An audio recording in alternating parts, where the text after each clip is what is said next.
continue to think long term about how we're going to create real value for the billions of people in the world who need an updated financial system. Yeah, well, meme coins in the broadest sense, I think we should find a way for artists to get paid. Anybody should be able to put artwork, they should be able to get paid for it.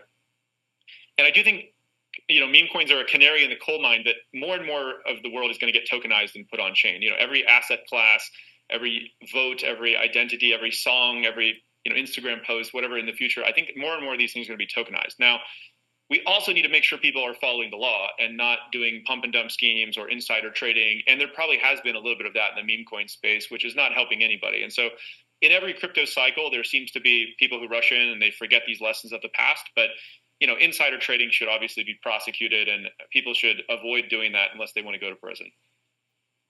Do you think that the same insider trading laws that exist today for stocks, for example, should apply to the crypto world? It's an interesting question, actually. I think Brian Quintenz and others are thinking about this through the prediction market lens. I mean, in the broadest sense, yes. I think that most of the same rules should apply. It should be a level playing field around insider trading. There's an interesting question for prediction markets of do you want to let insiders trade? In the commodities world, it's sometimes a different question than in the securities world, right? If something is truly decentralized and anybody could have information on it, it may be a different lens, but I'll leave that to the regulators to think about. I haven't formed my opinion on that fully yet. Right. I'm fascinated by all of it because I'm watching, for example, I don't know if you watched the whole Argentina President Milei, apparently post about Libra, and then he took down the post, and there's all sorts of controversy about whether he was pumping this up. I mean, that's the thing that just seems so different about this world than maybe the stock market's more mature today than what we've seen before. Yeah, well, I do think we're in early stages of this industry. So it's the Wild West a little bit, like with meme coins right now. And there's good that comes with that, which is a lot of innovations happening. There's some bad happening as well, where from what I understand, it sounds like President Milei accidentally shared that information without understanding exactly what he was sharing, if you believe his comments. So yeah, my hope is that this gets cleaned up and, people continue to think long term about how we're going to create real value for the billions of people in the world who need an updated financial system. This is really the Wild West. Hey, Carl, good morning. That's right. That comment coming at a conservative conference in Washington last night, where Musk was asked whether he was thinking about auditing the Fed. And he responded in this very sort of nonchalant manner saying, yeah, sure, while we're at it. Those comments coming after Musk entered the stage carrying a chainsaw, which he called the chainsaw for bureaucracy. And we're learning more now about a few more places that he is planning to take that chainsaw approach. One is the Postal Service. Trump is planning an executive order now that would fire the governing board of the Postal Service and put the agency within control of the Commerce Department. That's according to the Washington Post. And the ultimate goal here could be privatizing the Postal Service, something that we know Trump and Commerce Secretary Lutnick have long talked about. It's not clear whether this is legal or really how far that it might go, but it could disrupt in the meantime not only the mail service, but also broader e-commerce and companies like Amazon that have long relied on it. This also comes too, guys, as the New York Times is reporting that the IRS began firing 6,700 employees yesterday during the tax filing season. And we can also report that 18 federal agencies now have a confirmed Doge presence, and that the White House is looking to cut about 240,000 workers in total. That's about 10% of the federal workforce. And guys, a court ruling yesterday we know now will not slow Doge down. A federal judge told a group of labor unions that were looking to stop the mass firings that he was sympathetic to their argument, but that federal court was not the appropriate venue for their complaints. A separate group of unions responded by filing a new suit in district court alleging that the firings were made on false pretenses and that they violate federal law. So more to come on that front in trying to slow down Musk and his allies. And finally, guys, I should also note that Bloomberg is now reporting a new executive order will be signed this afternoon on digital services taxes. This is an order, Bloomberg says, that would open the door or allow the U.S. to respond to digital services taxes that are used in Europe and other places and used to tax tech giants, that it would allow the U.S. to respond with tariffs to those taxes. So we know President Trump is set to sign executive orders later today. More to come on exactly what that will. We're saying President Trump planning to dissolve the leadership of the USPS and take control of the independent mail agency itself. Frank Holland joins us with more on that story right now. Hey, good morning, Andrew. So this morning, we're watching shares of FedEx, UPS, and Amazon. Those are three companies that could be directly impacted if the White House takes control of the post office, a move that could also impact the flow of trillions of dollars of e-commerce. According to reports, the president's considering firing the Postal Board and placing the post office under the Commerce Department. The post office is an independent agency with 6 bipartisan board members who are picked by the president and then confirmed by the Senate. The Postmaster General announced his plans to resign after leading the agency since 2020 through the pandemic and, of course, through 2 elections where we saw a big jump in voting by mail. President Trump's been highly critical of the post office before and after his election win and had these comments about postal privatization at a December 16th press conference. There is talk about the Postal Service being taken private. You do know that. Not the worst idea I've ever heard. It really isn't. You know, it's a lot different today with between Amazon and UPS and FedEx and all the things that you didn't have. The Postal Service is a joke. 91% of Americans disagree with you, and that's Democrats and Republicans. The Postal Service is the most popular government agency, and it's written right there in the Constitution. Our founding fathers believed that moving goods and services and ideas shouldn't be limited by what state you live in. Rural or urban, you can receive and send mail at the same price as everyone else. Enter Louis DeJoy, who was just appointed as the next Postmaster General. He's basically the Betsy DeVos of the Postal Service because he donated millions of dollars to Republicans to get the job. The IRS firing between 6,000 and 7,500 staff yesterday. Now, many of them work in compliance. That, of course, deals with audits and collections. Under the Biden administration, the IRS received $80 billion in new funding to help improve service to everyday taxpayers and, of course, to crack down on tax evasion by the wealthy and by corporations. The aim was to hire about 20,000 to 30,000 new people to bring staffing back to where it was at the IRS a decade ago. The IRS estimated that millionaires and billionaires evade over $100 billion in taxes every year, mainly through complex partnerships and pass-throughs. Now, those efforts are likely to stall or maybe even get rolled back right now. The audit rate for those making more than $10 million a year has fallen by half since 2010, now at about 11%. Welcome to the Crypto Teacher, and you know I come back with that video just to make you think. Don't forget to like and subscribe to the channel. And make sure you join the Patrons. If you're not a part of the Patrons, make sure you're hitting the Cash App. And also, guys, make sure you go like and follow the TikTok. More videos to come. And we have Brian Armstrong, creating value for billions of people who need a new financial system. And yes, you heard that correct. Banking the unbanked, enslaving the unslaved. And that's the reason why it's so important to understand the technology. So therefore, you don't fall for the devil's tricks. And then he also stated that everything is going to be tokenized. And we know that as a fact. They're going to tokenize this whole economy and put it on blockchain. And then put you in the metaverse where your life will be a video game. And remember, the Crypto Teacher tells you this is biblical. And we have Brian Armstrong called the meme coin the Wild West. And what else did we hear this from?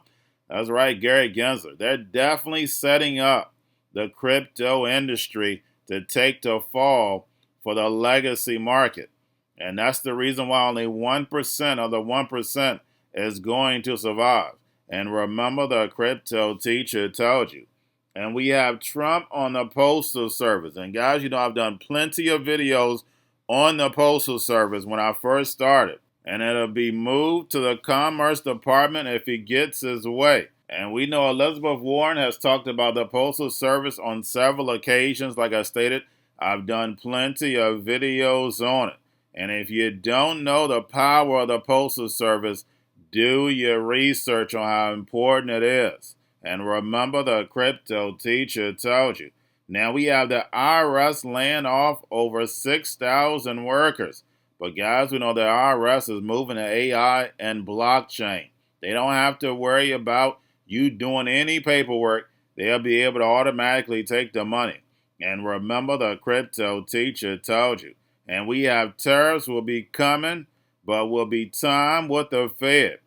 Also, guys, it's going to be time with universal basic income. And I'm talking about everyone in the United States getting a check by 2028. And guys, that's only 3 years away. And we know that's the start of Shemitah. And remember, the crypto teacher told you. And we have housing declines again in January. Only 20% of new homes bought by first-time buyers. And we know real estate agents, that's who they seek out because 40 to 50%, that's where it used to be. And the average home sold for $396,000. And remember, guys, what I told you. They're going to drive down these housing prices based on affordable housing. And we can clearly see these layoffs picking up. And remember, guys, these layoffs, these are the good jobs. So that means they have decent housing. And you're going to see a lot of people downgrading instead of buying expensive homes. And remember, the crypto teacher told you. And we have AI predicting companies' next moves. And it's just not going to be companies' next moves. It's also going to be your next move. Because they have all this data, they're going to know you better than you know yourself. And remember, the crypto teacher told you. Because he knows. When it comes to the NWO, it's all planned out. You have a wonderful day. The United States is going to face some challenges with respect to tariffs because there are just going to be likely overall higher prices, both for consumers as well as the companies that have to initially pay those tariffs. So this is something that is going to have an adverse impact on U.S. GDP. Of the 15 organizations that I've looked at that have made estimates about the impact, it's going to range anywhere from 20 basis points to 150 basis points of a negative impact on U.S. GDP overall. And that will impact everything. If you look at a region like Canada, which if they have to face universal tariffs, you're going to have higher prices on everything from lumber to fuel. And that means that the remaining regions of the world that are supplying those goods are going to be able to charge higher prices. And that's going to have an inflationary effect on everything in the United States, including both the goods that Walmart sells, the goods that they have to source for their warehouses and stores, and ultimately the prices they charge to shoppers. I think there's also some fears that Amazon could be looking at getting in. Obviously, whenever Amazon is, rumored to be looking at something, then you can have, pretty significant impact on these stocks. We've seen that in years past at FedEx and UPS as well, when there were rumors about, whether or not they'd be a third-party parcel carrier as well. So I think that's weighing on it. And, obviously changes at the post office could be impactful here, but actually we think those could actually be positive in the long term. So, but we were down here at our 42nd annual Industrial Select Conference, as you alluded to. And I think, broadly, industrial investors are, trying to figure out what's the push and pull between tariffs, and are we going to have more domestic, manufacturing, and what will the impact be, across the industrial landscape right now?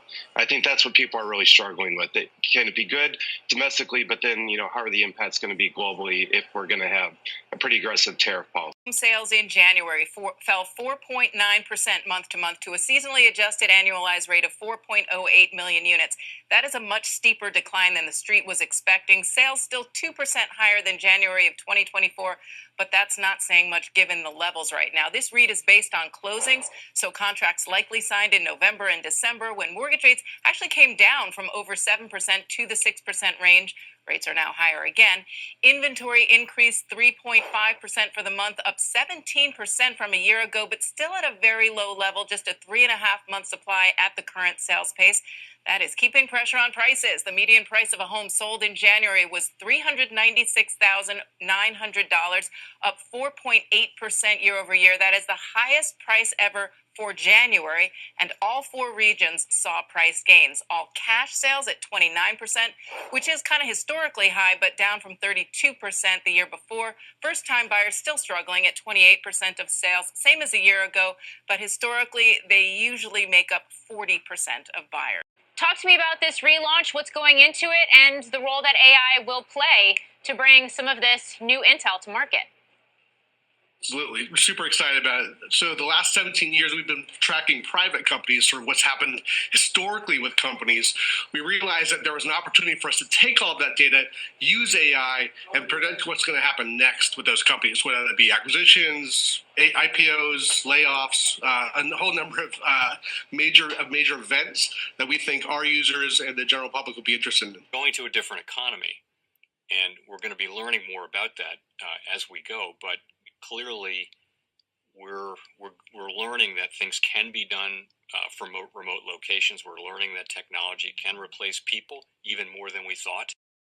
We're not going back to the same economy. We're recovering, but to a different economy, and it'll be one that is more leveraged to technology. And I worry that that is going to make it even more difficult than it was for many workers. In Silicon Valley, and my friends who work in technology know that what we did to the manufacturing workers, we are now going to do to the retail workers, the call center workers, the fast food workers, the truck drivers, and then even bookkeepers, accountants, insurance agents, lawyers, and on through the economy.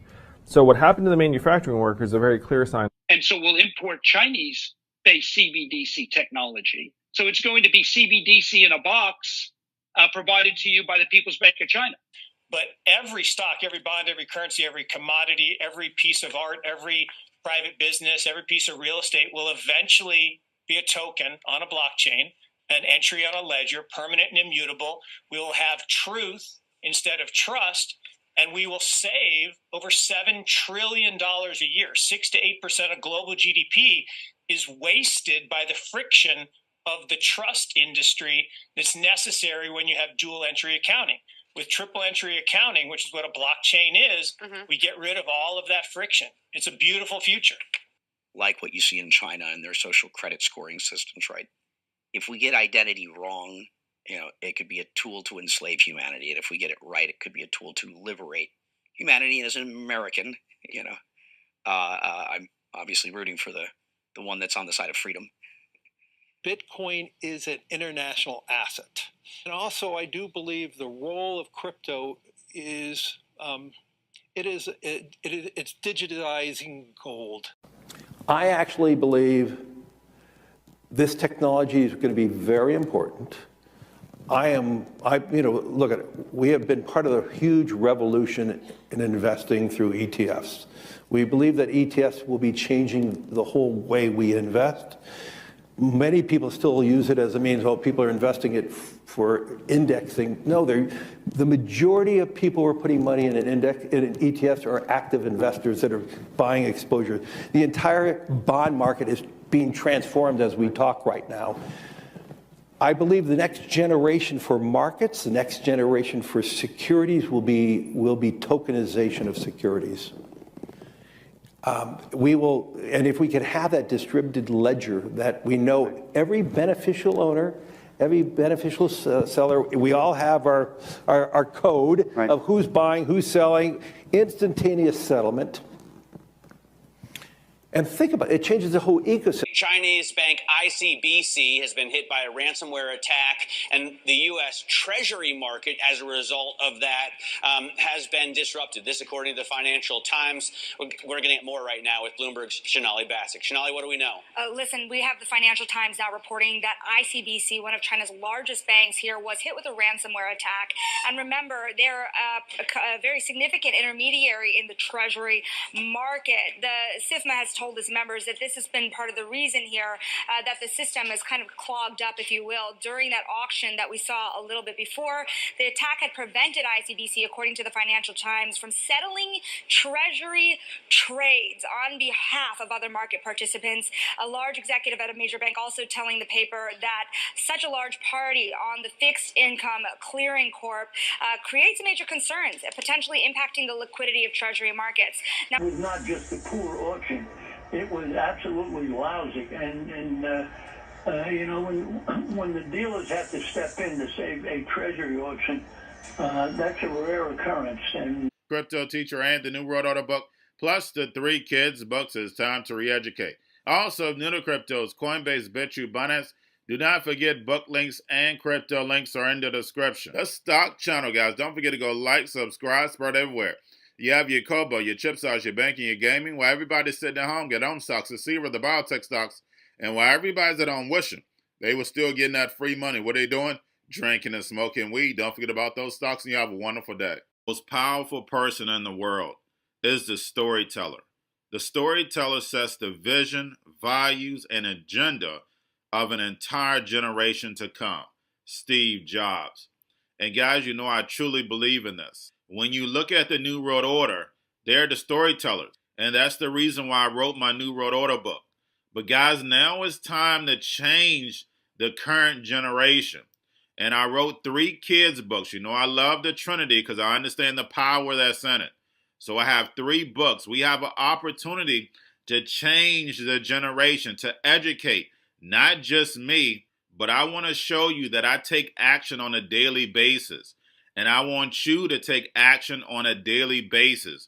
Whether it's your job, whether it's in your community, we have an opportunity right now to educate the masses. I posted this on my Twitter account. Please share, but this is a short clip of the 3 books. There's going to be a clothing line and action figures. Please get these books for your kids, nephews, cousins, friends, so therefore we can start the re-education now. Because as we see, the 4th Industrial Revolution foundation is definitely here. Robots, algorithms, drones, taking humanity out the picture. We have to re-educate. But let's get into the video. Part 1. King Joshua and Grandma Tam save the village. Part 2. King Joshua and Grandma Tam save New York from COVID-33. Part 3. King Joshua and Grandma Tam goes to China. It's mandatory to get part 1, part 2, and part 3 of this series. It's time to re-educate Generation Z.